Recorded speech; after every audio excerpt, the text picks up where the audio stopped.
The terror of the self.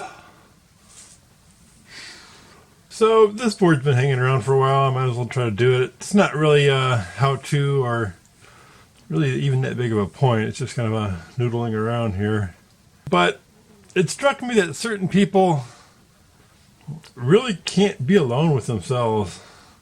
And there's millions of ways they bypass and distract and avoid to get out of it. But it's sort of a neglect of the self.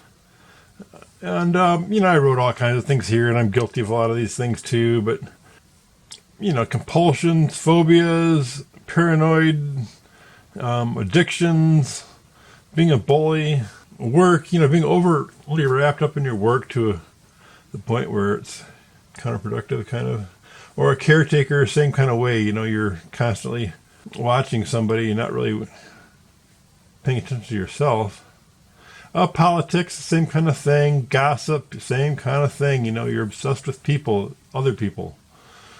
Gaming, things like that. Habit. So there's all kinds of million things you can do to distract yourself.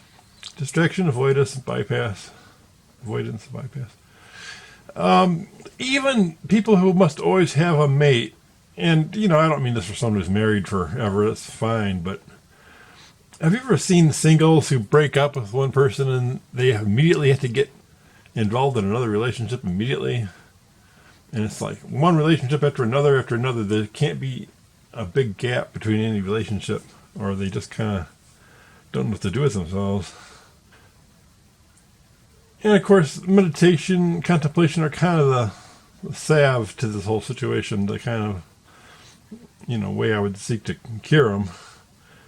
But, then I wrote down here what happens when you're stuck with yourself. In other words, you're no longer alive, you're dead, and all there is yourself. How are you going to deal with it then? Put a gloomy mark on the whole thing. Escape from the self, bypass. So, there's all kinds of ways people can fool themselves. Escape from the self for bypass or for enlightenment. We escape ourselves to get enlightened in a way, put our selfish little self aside. On the other hand, people who bypass, can also escape from themselves completely as an escape. You're not really dealing with the self. Can't escape. And I was going to mention Hardcore Zen and Zen Confidential were kind of in related subjects to this. Escape from the self was their topic, pretty much. The other thing I got into here was there's other ways to bypass or avoid. Dr. G, the lady on TV who takes apart bodies and finds out why they died, coroner, she mentioned that people who've got, I forget the exact term she used, so I don't want to get it wrong, but people with psychotic issues or psychiatric issues, extreme psychiatric issues, many of them ignore their body, their physical body, so they don't see the symptoms cropping up. If they have cancer or some other big, deadly condition, they don't notice it in time because they're just not tuned into their body. They're just kind of somewhere else. And it occurs to me that you can ignore your emotional body the same way. People who are the Spock type person, though, the personality-free person who's real plain and real stoic, doesn't really deal with his own emotions. So, you could ignore the physical plane, you could ignore the emotional plane, I suppose you can ignore the mental and causal plane. So it's all a matter of the terror of the self. It's a matter of, this all goes back to a talk I did earlier, or in pieces, or I contrasted looking at yourself in pieces versus looking at yourself as a whole, and why it's good to do both, at different times. And I wrote a rooted dukkha, but I put an A there for a rooted dukkha, not the rooted dukkha.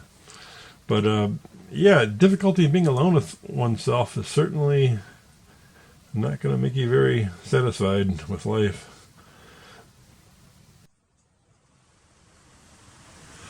Another twist on this is I was listening to a video, psychologist, and he was talking in psychological terms, but it really reminded me strongly of the concept of soul loss from the shamans. The splitting of your emotional body from traumatic events and leaving part of it behind. There he goes. So I guess that's another aspect of splitting yourself up. You know, you can split yourself up emotionally, mentally, in half a dozen other ways probably. So it goes back to what I was talking about. I like to see the self as a unity, but sometimes it's important to go down to the parts and to make sure that you're not leaving any parts behind.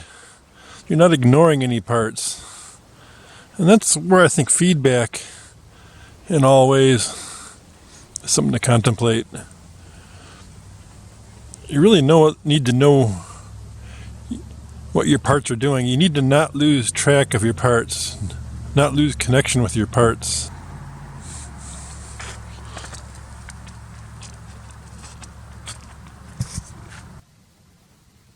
Well, I don't know if anybody has any thoughts on this,